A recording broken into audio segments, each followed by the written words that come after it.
je suis Judith, démonstratrice Stampin' Up dans le nord de la France et aujourd'hui je vous propose de réaliser ce joli petit berlingot.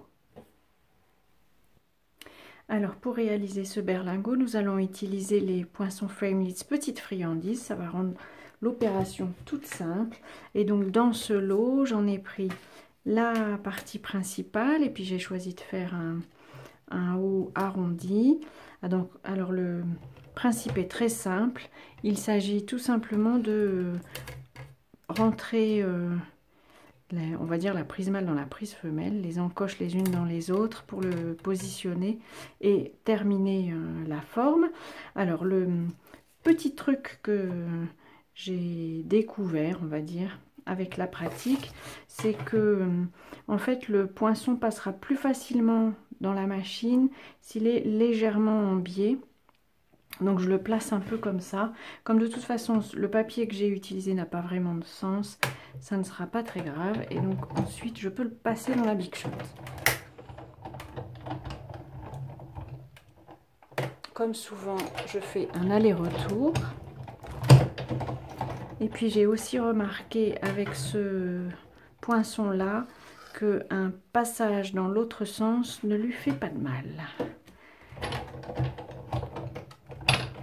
Sinon, on a quelquefois des formes, des endroits qui ne sont pas bien découpés.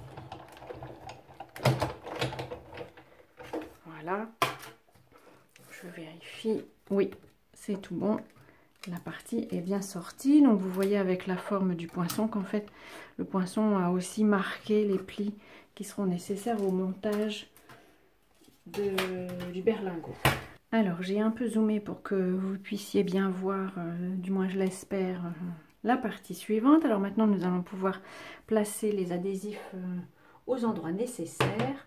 Alors il s'agit d'en mettre un ici, qui permettra de fermer dans un sens. Et puis on va en mettre un deuxième.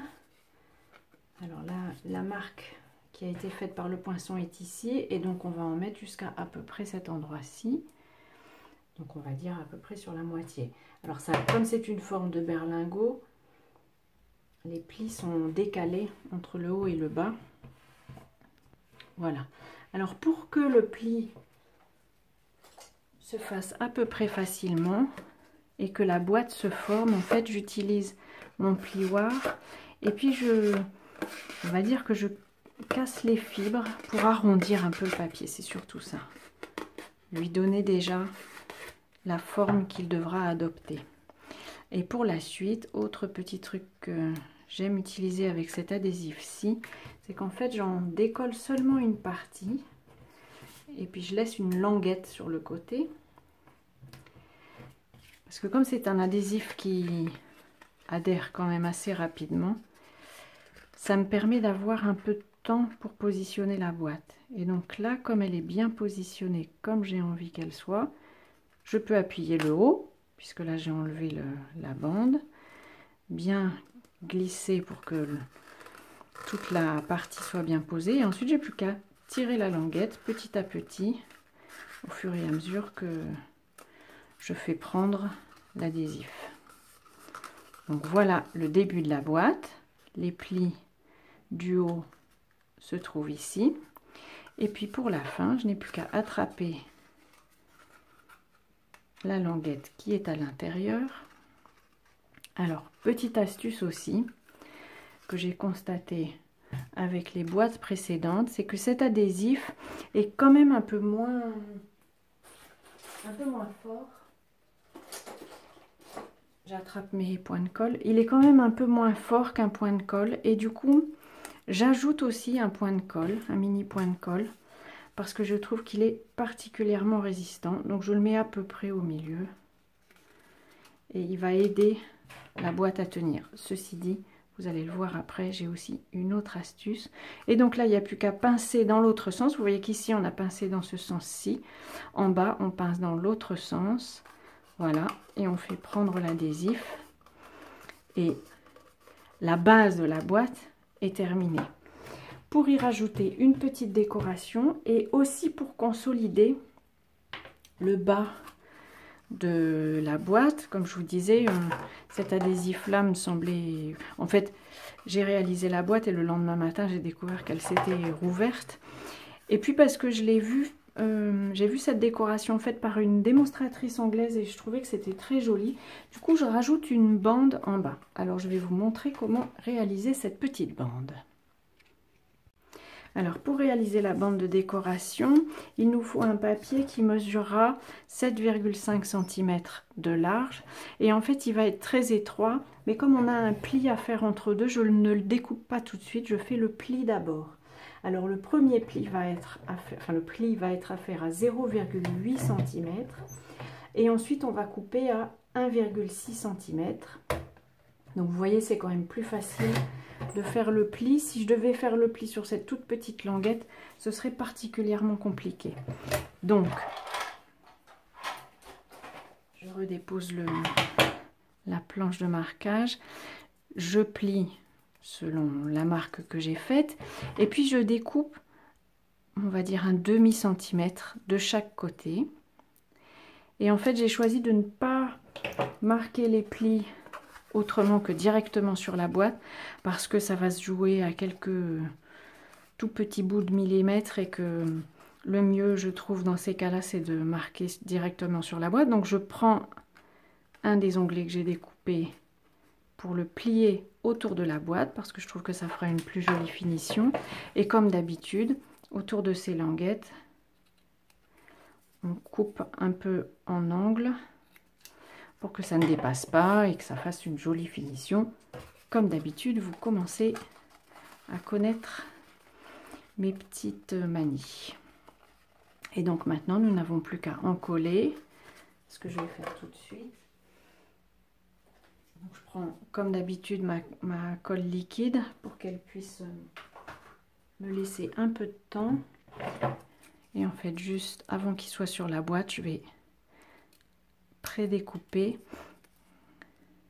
Maintenant que je sais à quel endroit le pli va se faire, je peux découper. Donc voilà, je vous montre, on obtient une forme comme celle-ci, que j'encolle donc, sans en mettre trop, parce que la surface est petite, donc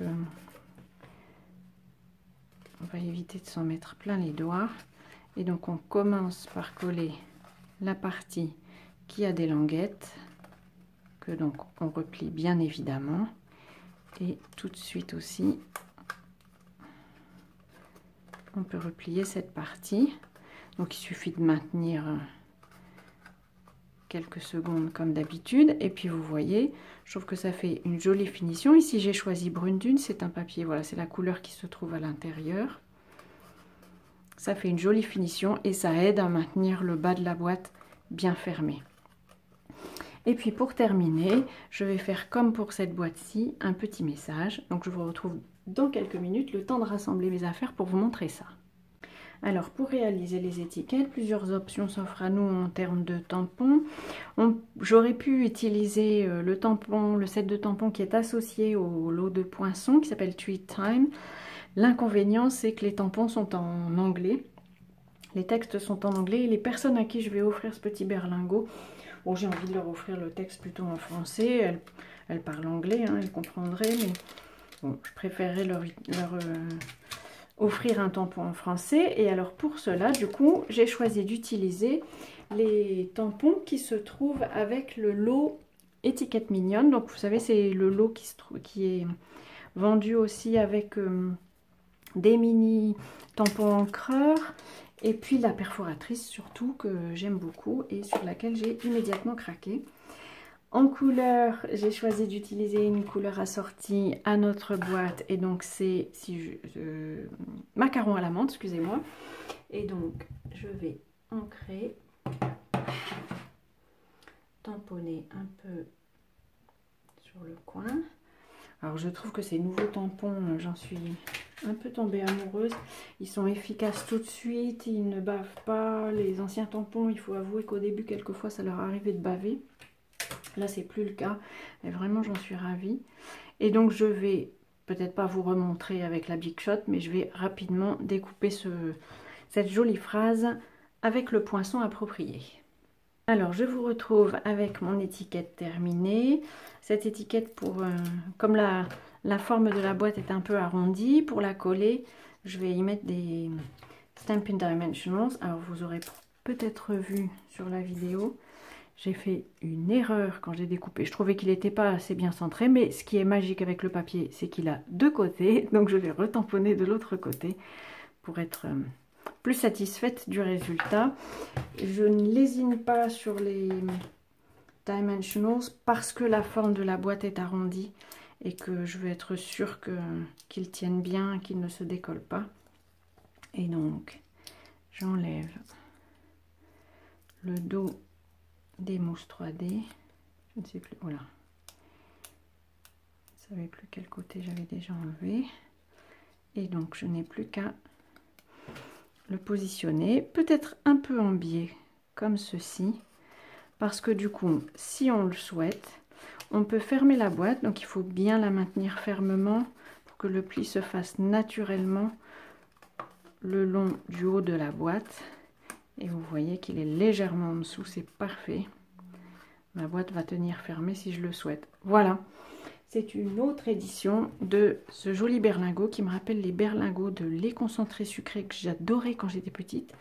Voilà, cette fois j'y mettrai des sucreries à offrir en souvenir des vacances. Voilà.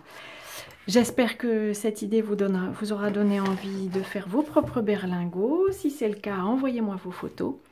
Je vous donne rendez-vous à très bientôt sur les petits papiers d'Ilse. D'ici là, je vous souhaite une belle journée créative. À très bientôt.